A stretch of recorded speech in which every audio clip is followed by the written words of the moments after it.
Do chongo. How we are now we go call it young and do the chong.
befere dunia malia da baga da pan dur ken wona lwa rajo bebu jo yebe ni rajo koi dan dieng bia ko kan yin wan nya gai we dom yu ye te nya gai wan nya gar rame choli che we kwere ru wa nga jo fa le wule me ya da ne chor rajo bebu jo yebe ni rajo madu da nga ni ko che nya war madu lia madu bon bia nya do bia ya bia ko nya wa ko jo ga bu ko dia ga ko nya to nya ra ni lau do we rajo bebu jo yebe ni rajo nyen ko che nga che burja ba ngwa da bo le ba ngwa ko wal nya we de ko lia ga ga ko ko ai tu ma ye bi ala jo la ga rajo bebu jo yebe ni rajo nya tie ja kai la tie nga chu nya de sha gol gwer che nya yan ma yai ma ngan bu na ye rajo bebu jo yebe ni rajo hey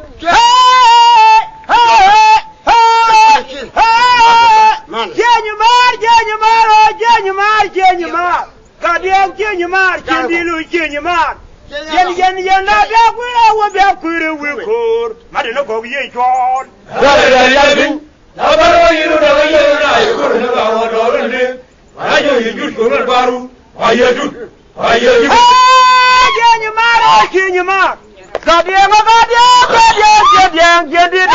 kadien yen kulu genyumar kure we kor madina go ye jon ya bin na baro yiru da ye na ye ko na ba wa do ne na ma yiju ko na baru ayeju jo go sang me du ye yo kuyo we ko le jo go sang me du ye yo kuyo we ko le ya go sang me du ye yo kuyo we ko le ma jo go sang me du ye yo kuyo we ko le ga ke na wai we gu ri yu lat right ne lo we gu ga ja be ma ke la te to ye ke ya wo na yo gu to ye ke ki nya wo ra na yo gu